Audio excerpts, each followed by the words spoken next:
Well, guys, the minute that something happens in New York City, and of course, this right here actually stems to another story that we've covered here on this channel. Don't worry, we'll get to here in a second. You find out that an Amazon driver has just been charged for fighting off a naked migrant. I don't know if you guys know this or not, but New York City's District Attorney Alvin Bragg, he's got this habit of charging people for just defending themselves. There was also the bodega incident that occurred back in 2022 where the guy basically defended off somebody who was trying to rob a store and kill him. And yet the worker, the guy who quite frankly was just using good old-fashioned self-defense, he got charged. Of course, the charges were eventually dropped, but it's kind of a theme right now in the city of New York. Don't worry, New York City is going to be talked about a lot this week because we've actually got some very interesting videos coming up, including a follow-up to the video that I posted at 3 o'clock on Tuesday. But of course, seeing how it is that we're waiting for more details, and this video is coming out on Wednesday, don't worry, we will be there to cover this. And of course, it will be a part of a much, much larger video essay down the road of how New York City is about to turn into, let's just say, death wish. But before we get started, this thing that you saw at the very beginning, which by the way was posted by the New York Post, and don't worry, there's probably going to be more details to come out as a result of this. We have found out so far that it stems back to a story that I already covered, which I did briefly touch on just a second ago, but let's go back in time. Shelter on Randall's Island. All right, the latest incident caught by our camera involves a woman being carried away after suffering some sort of medical incident in the freezing cold. This comes after a man was stabbed yesterday. Jessica Formoso has the latest. A police presence was visible tonight on Randall's Island, a day after a man was stabbed in the neck. Cell phone video given to us by a migrant shows the chaos. This woman had just walked in when she saw the victim screaming for help. The man was stabbed. He was screaming, saying he was stabbed in the neck by one of the security guards. She did not want to be identified, but says a group of Venezuelan men got into some type of argument that escalated into a fight. Security got involved. You can see them in the video wearing the yellow vests. 18 people were arrested. They call this place the death shelter, said Angel, who arrived in New York Friday morning. He was placed here at Randall's Island, but says from the moment he walked in, people told him to watch his back. Before something happens to me, I'd rather be somewhere else. I'm going to ask to be transferred to another shelter or if they can get me on a flight to another state. Migrants we spoke to say they sleep with one eye open and one eye shut, fearing they will be attacked. This stabbing comes less than 2 weeks after a 24-year-old man was stabbed to death inside this same shelter. We reached out to City Hall asking if they are aware of how unsafe some migrants feel, but we have not heard back. As we were out here reporting on the stabbings, our camera caught the moment a migrant woman suffered a medical emergency. She was unconscious, just kept having seizures, said this migrant who came to her aid but did not want to be identified. The young woman, who they call Dani, has been living in one of these tents steps away from the city's makeshift shelter for weeks. According to those who live with her, they say she was complaining of the cold moments prior to suffering the seizure. And we still don't know the condition of that young lady who suffered that medical emergency. All we know is that she was taken to a local hospital. At Randall's Island, I'm Jessica Formoso. That incident there happened a couple of months ago. Okay, basically what happened was that security guards, they got into a fight with some migrants. One got stabbed, a 24-year-old individual. Plenty of people got injured in the process. Now, I'm going to be talking a lot in this video here, especially towards the second half of what's probably going to happen as a result, because we got to get to subway crime, because obviously subway crime is a very, very big issue in New York City. But the situation in the migrant camps, which I find to be untenable in a lot of ways. You've also got this situation in Chicago where now the mayor just literally said no to $250 million to help cover the cost of what's going on there. But there's another reason why it is I think that's happening. Don't worry, that right there will be out in video number 2. So that video is coming to go along with this one here. The fact of the matter is that the migrant situation is making everything a lot worse. And when you compound the migrant situation with the already influx gangs that live there, and the fact that these migrants are eventually going to be out of these shelters, roaming around the city, after a while it's going to get to the point where the city is completely unlivable. And of course, if a trucker boycott does in fact happen, like I talked about in Tuesday's video, chances are the situation in this city is going to get to the point where you can't get certain products, and it's just going to be a good old-fashioned nightmare. Now, there's another problem that we're going to be speaking about later on this week, going back to from that trucker boycott, which involves the money situation, involving the investment situation. You see, one of the best ways to create, and I mean the best ways to create stable environments, is to have actual jobs, money going into an area. I want to say it was during that whole First Step Act, which I was not fully a fan of. I was a fan, let's put it this way here. I was a fan of the opportunity zones section, but what I was not a fan of was certain criminals, certain people who had not finished their time in prison getting out. And of course, we're still waiting for the data on repeat offenders to come out before we actually make a full, true-on judgment on that situation. But the point is this right here. The migrant situation, of course, and this is all stemming back from previous events, previous incidents. And of course, the information that we're getting now is that this incident right here stems all the way back to the Randall Island incident that happened a couple of months ago. Yes, people are beginning to take their frustrations out on the police officers, the cops, and they're beginning to start things. It won't take long for somebody to create a situation that involves the cops being rushed to go in there. And of course, it ends up turning into a great big giant ambush. Fact of the matter is, at this moment in time, the criminals are in fact declaring war on the police officers themselves. That right there is what this incident looks like, especially given the fact that, yeah, this right here once again looks like a setup, and it looks like a setup that just did not get worse. But that does not mean these situations could not get worse in the future. But still, though, let's get back to the point of the video. Late February, which of course in some cases can be a lot colder than January, and of course colder than earlier February. It's not like, say, the month of February just gets warmer as you go along into the month. In some cases it gets a lot colder, and of course the 1st of March is also pretty cold as well.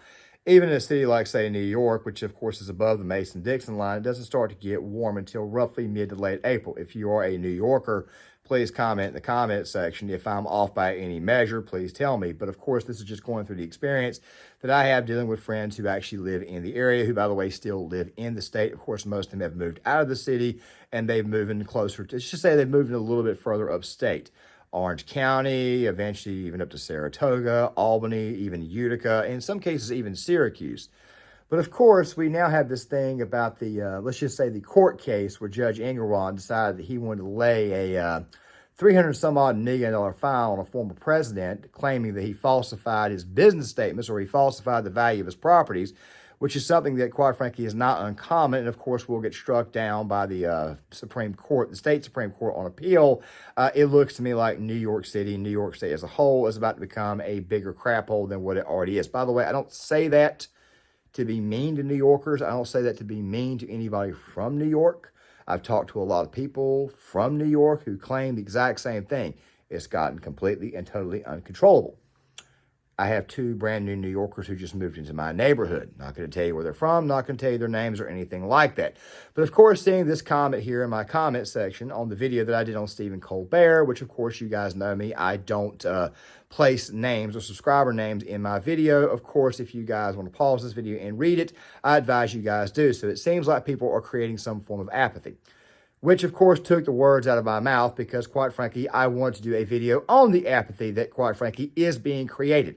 But of course, the apathy would be also a part of this video here and a part of this topic, so don't worry, we will definitely cover a portion of it. So, what is happening in New York? Well, you've got this migrant crisis. This migrant crisis has been going on for a very long time, and of course, in Chicago, it's about to get a lot worse as well. Don't worry, we will cover that tomorrow as well. But here's the thing about New York City. Right now, the city of New York has decided to cut five of its next recruiting classes, the NYPD. They have chosen to cut sanitation, and obviously Mayor Eric Adams is angling for more federal cash to help him take care of the problem. By the way, these people, Eric Adams, Kathy Hochul, the governor of New York, the politicians, they wanted New York City to be a sanctuary city. Very, very weird how hypocritical these people may have been enough to kind of let these people know that the people who are running these blue cities are in fact hypocrites. They begged for this problem. They asked for this problem. So this video right here is being made for those who live in the city of New York. And even those that I say, you voted for it, you get what you voted for. Of course, a lot of these people are in fact being red-pilled. Now, let me ask you a question before we go any further. What is one way to actually red-pill people in the city of New York? allow crime to run rampant on one of the most common ways of travel. That right there, of course, being the subway. NYPD show an uptick in subway crime, especially robberies and thefts. Let's get right to Briella Tomasetti. She joins us from Long Island City, Queens, with those details. Briella, good morning. What do we know?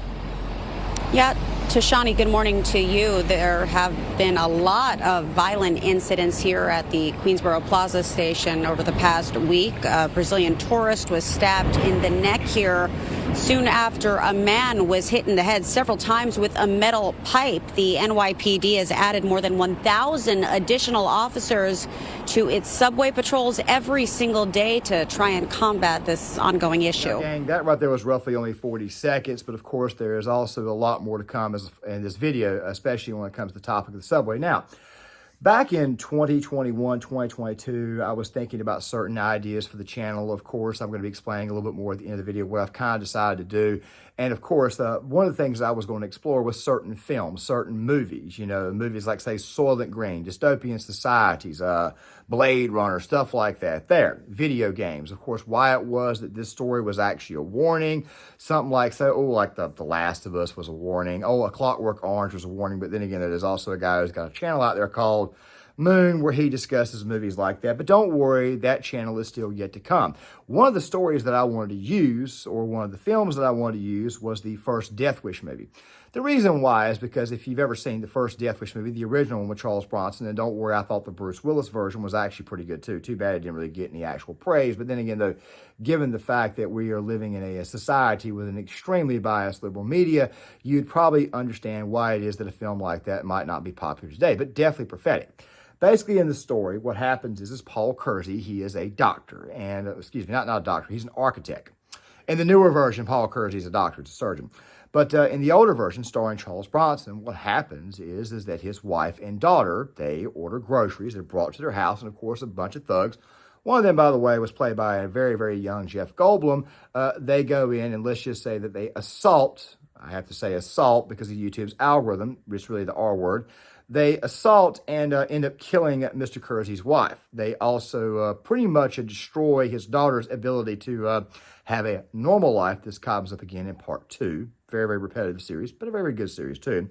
And of course, after a while, Mr. Kersey takes a trip to Phoenix. He gets a hold of a business associate who teaches him that, hey, look, gunplay, guns really and truly aren't that bad. It's just a good old-fashioned tool because Mr. Kersey's a bit of a lib. A New York lib back in the 1970s. Of course, he believes crime and stuff is a problem, but he doesn't think that gunplay is, should be done, meaning that he believes that there shouldn't be a need for the Second Amendment. But of course, he finds out pretty quickly that obviously he is. He goes on the subway from time to time. He goes and walks around town. It's a completely horrible environment. And after a while, Mr. Kersey says, you know what, I'm just going to become a vigilante. He has to shoot one of these people in self-defense. Of course, it rolls into another self-defense situation. And then after a while, he just becomes a good old-fashioned vigilante, which has got a lot of people thinking that vigilantism just may be happening or it may be on its way. I'm not condoning, I'm not saying it should happen or anything like that, but after a while, if you allow crime to run rampant, after a while, people do eventually take matters into their own hands.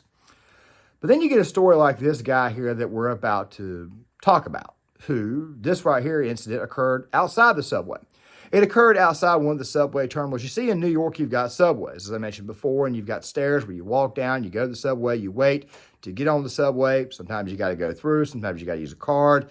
Sometimes, of course, not only do you got to use a card, but sometimes you also have to get these little coins. That's what they used to do. I remember back in 2001 we had coins. And also something else, too, a good rule of thumb, if you ever go to New York City as a tourist, it might be a good idea for you to keep your wallet in your front pocket or maybe not bring your wallet with you altogether and just keep your cards and stuff on your cash and like a clip or something like that. But mostly try to keep it in your front pocket because people do pickpocket. But this story right here to me, I think, strikes a chord because it's something that, quite frankly, is on its way, even though it's already been going on, which we'll cover in a much, much larger video about people who just lay random attacks on people. But the point of the matter is this right here. It's about to pick up. Performance, and it was around the evening rush hour in 34th Street Herald Square Station, performing the electric cello, and I just felt terrible pain on the back of my head, and I didn't quite know what happened. Take a closer look. A New York City cellist attacked in plain sight. Ian Forrest, a med school student who performs under the name Eyeglasses, doesn't suspect a thing as a stranger suddenly walks behind him, grabs his metal water bottle, and hits him over the head with it. I never saw this person, actually, so the entire time I was performing, from the video of the fans, she was standing behind me, out of my eyesight. The NYPD released this video of the woman who was last seen wearing a fur jacket, black beanie, gloves, and a yellow scarf. She has yet to be apprehended. But even if and when police do make an arrest, Forrest says he won't be returning to the subway system, especially after being attacked twice in the past year. Last May, he was injured during an attempted robbery at the Times Square station. And this man came over, tried to steal my cello and my instrument, and then proceeded to punch me repeatedly in the face, and then put me in a chokehold finally before taking off and destroying. Here's obviously a young guy. He's probably sitting there. He's probably looking at the situation. He's probably thinking to himself, oh my God, what did I do to get hit in the head by this person? And like I said before, it's only going to pick up because the migrant situation is only going to get worse, especially once you get closer to summer. You see, the thing about New York City, the thing about these very, very large blue cities, especially up north, especially those ones above the Mason-Dixon line. I know I love to say up north a lot, but then again, I'm also from the South. Please don't beat me up. But then again, though, at the same time, though, I really don't care because I'm not that affected by negative words. I just typically tend to just get more negative back with you, or I may just make fun of you altogether. I remember somebody said the other day in the comment section that I had more chins than eyebrows, but quite frankly, I don't really care because, yes, I know the lighting makes it look like one of my eyebrows are gone. I'm not afraid to mention that. But still, at the same time, though, unlike this guy named Tim Pool, I'm also not afraid of taking off my hat and showing you guys that I ain't got any hair.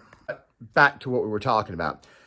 In the video that I released yesterday afternoon, and this right here, no, it was actually 2 days ago. I apologize. There was the situation in Chicago where you had carjackings. People were breaking into cars. They were smashing windows. And one of the individuals, and don't worry, I'll link the video in the description box, when interviewing the media, basically said this is the second time this has happened this year. It's mid-February. It's already happened twice. Somebody's already broken into your vehicle. And he's kind of like gotten used to the whole situation. The video was actually about shot spotting, the shot spotting technology that Chicago Mayor Brandon Johnson has decided to not extend the contract on, or at least he's chosen to leave it in place until the DNC is over with. Very hypocritical, if you ask me. Just a bad policy all the way around. You need to leave the shot spotting technology in place so that way people can know what the hell is going on in their neighborhoods and people can be picked up. And of course, those people can actually be arrested. But then again, though, New York District Attorney Alvin Bragg, and I'm pretty sure it's going to happen in Chicago soon, doesn't exactly believe in locking people up. I mean, we just had this incident where 2 NYPD officers were jumped by 5 guys. Those guys were let go after being arrested. And of course, they ended up in the state of Arizona. I've done a video on this. Don't worry, it will be in the description box. The fact of the matter is this right here. People are seeing that they can pretty much, for the most part, get away with anything they daggone it won't. And as a result of this, the accountability factor is gone. The more and more and more of this right here continues, after a while, it's eventually going to spill off into gang wars. Now, what do gang wars have to do with subway crime? Well, the subway is probably where a lot of these gang war activities are going to be occurring at. According to NYPD data, subway crimes have jumped more than 22% compared to the same time last year. But that's not enough to deter everyone from taking mass transit. Make sure you know your surroundings and you should be okay. The NYPD says more than half of this year's reported subway crimes are grand larcenies, including pickpocketing and headphone snatching. A spokesperson for the department told Fox 5 that since the beginning of this year, officers have made 40% more arrests, with a 64% increase in grand larceny arrests.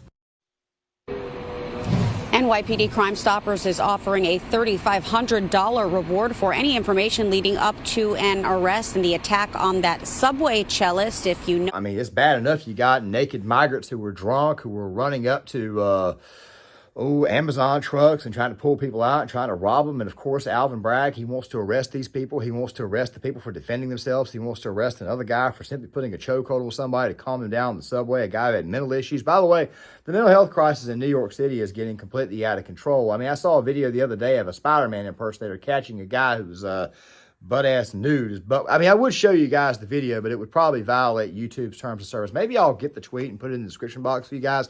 Absolutely hilarious to see. But of course, you also see these videos of homeless people taking craps inside the janitor's water where he's about to go mop the floor. Just an extremely nasty situation, and you would think that New Yorkers would deserve a lot better.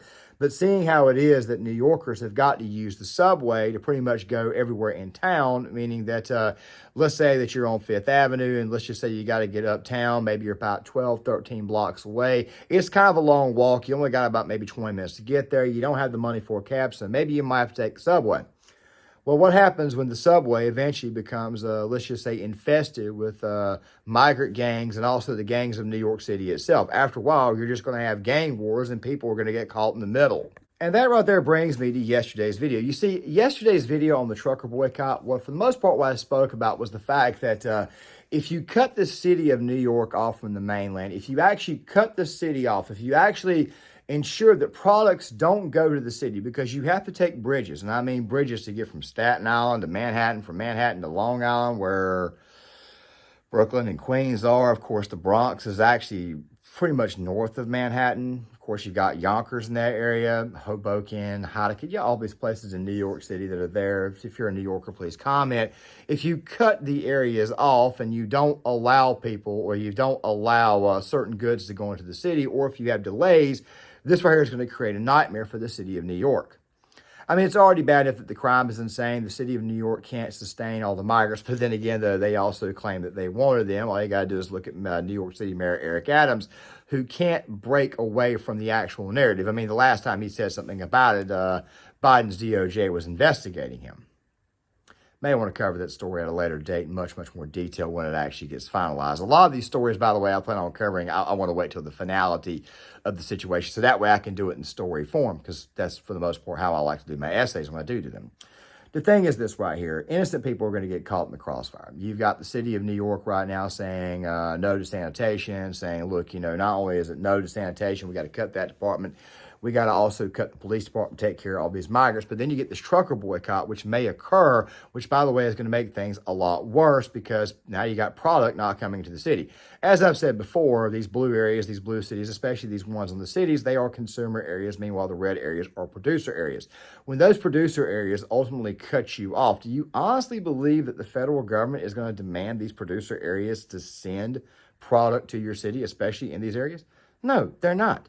They need the producer areas, people like myself, to actually make the product to get it out. At the end of the day, trust me, push come shove, they will choose the producer areas over the consumer areas.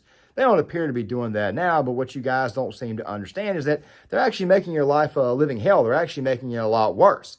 Don't worry, like I said, we'll do more videos on this. But the thing is this right here, the situation in New York is completely and totally untenable, and it's about to get a lot worse. As you guys obviously saw, the subway crime is about to get way, way, way worse. And when you factor in all the migrants that go along with this and the gangs, yeah, New York City is about to become an absolute war zone. But tell me what you guys think in the comment section. I would love to hear what you guys have got to say. Please leave a like on the video. Please share the video. Please hit the notifications bell so that way you guys are notified when my videos come out. Please share the video. Please share it with friends and family. Please share it with your fellow New Yorkers too, because I would like rational, sane New Yorkers to save themselves, even though the irrational, insane New Yorkers went out of their way to ensure that they would not survive. Peace out.